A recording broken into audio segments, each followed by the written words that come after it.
Hey everyone, welcome to Meeple Bits. Thanks for joining me today. So today we're going to tackle Dead by Daylight the board game in this preview in advance of their Kickstarter release.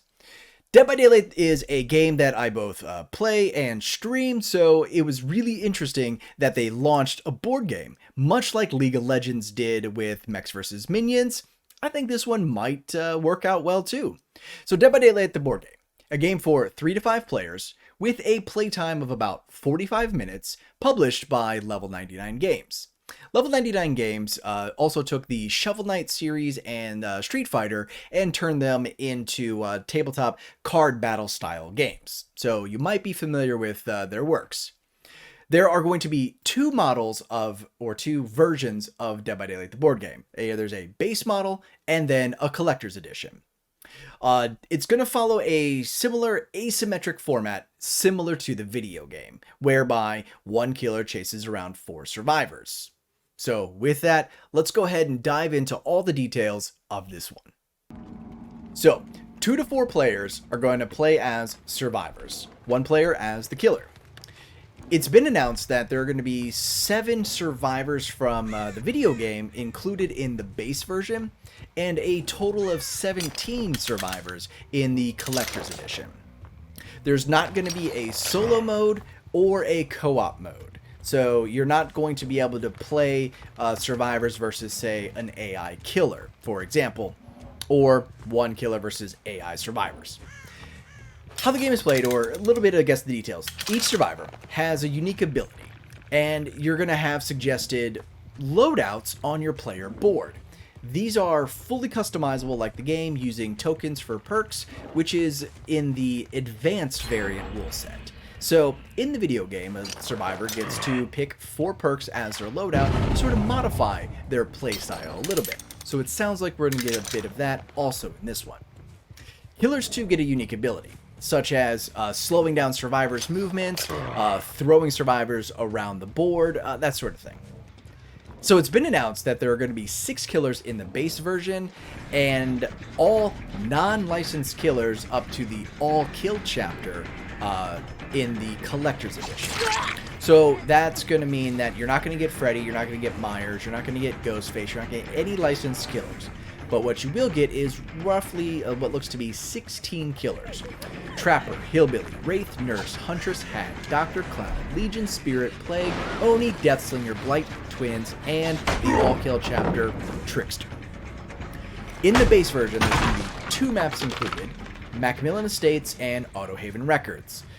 These 2 will also be in the Collector's Edition, along with 2 unnamed maps. How the game is played. Players are going to move between locations on the map represented by spaces on the board by playing movement cards at the start of their turn, which act as different movement speeds such as sprinting or walking or crouching. Some spaces on the board do have breakable walls for the killer so that he'll be able to smash them, creating different pathways that both sides will use. Other areas are going to allow movement in only a single direction. This represents sort of a survivor dropping pallets or vaulting in different locations. Survivors are going to take their turn before the killer, who then must anticipate the survivor's movements, but has a greater number of movement actions to make up for the bigger group.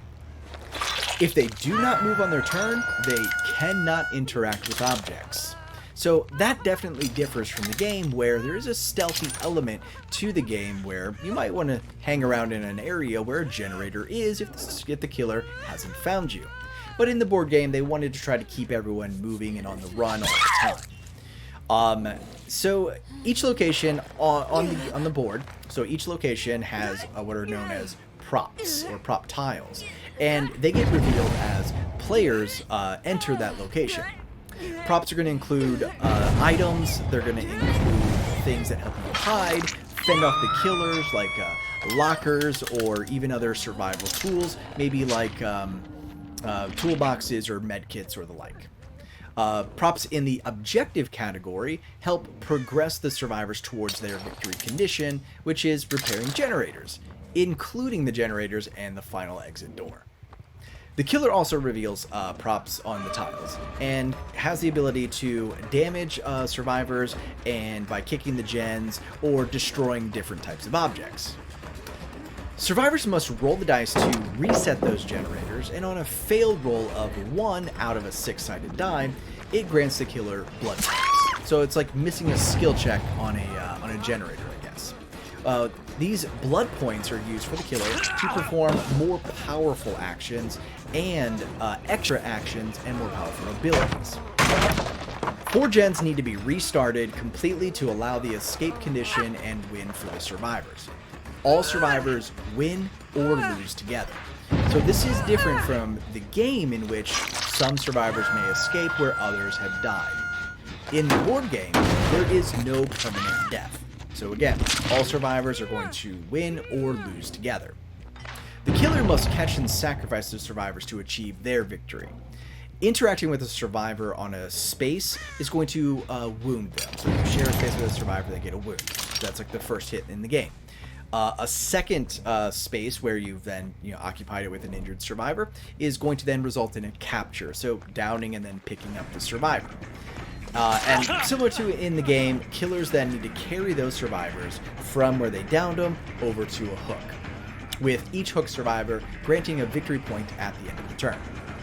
So there's no permanent death, as I mentioned, so instead, players would simply miss a turn while they're sitting and waiting on the hook to be saved. Instead of a wiggle meter in the game to break out of the killer's grasp, survivors are going to struggle by rolling a die, based on the distance from where they were picked up to the nearest hook, which grants them the ability to escape before being hooked. So those are all the primary details of what's going to be in the different versions and a little bit of how the game is going to be played. Both versions are going to hit Kickstarter on March 29th, with the standard edition being launched for $50 and the collector version for $100.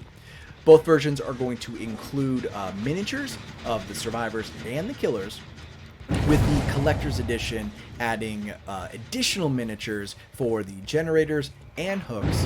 And on the hooks, there's going to be holes where you can literally hook the survivor on the hook.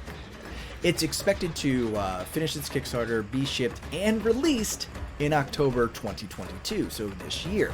Ahead of Halloween is their goal, with a retail version hitting store shelves at the same time. So these are all the known details for now, guys. I'll bring you anything new that may pop up in advance of the Kickstarter. Otherwise, we can all enjoy it when it gets launched on March 29th.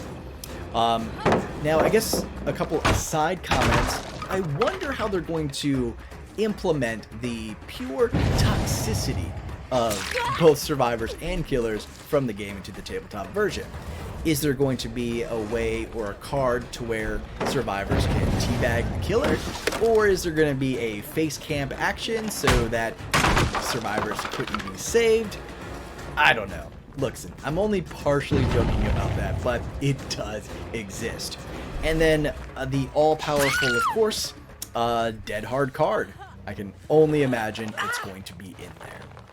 So that'll do it for this one, guys. If you do have any questions about the game, please leave a comment down below. I'm happy to answer them as best as I can. Until then, if you've enjoyed the video, I do appreciate the support. Feel free to leave a like and subscribe. And as always, until next time, everyone, thanks so much for watching.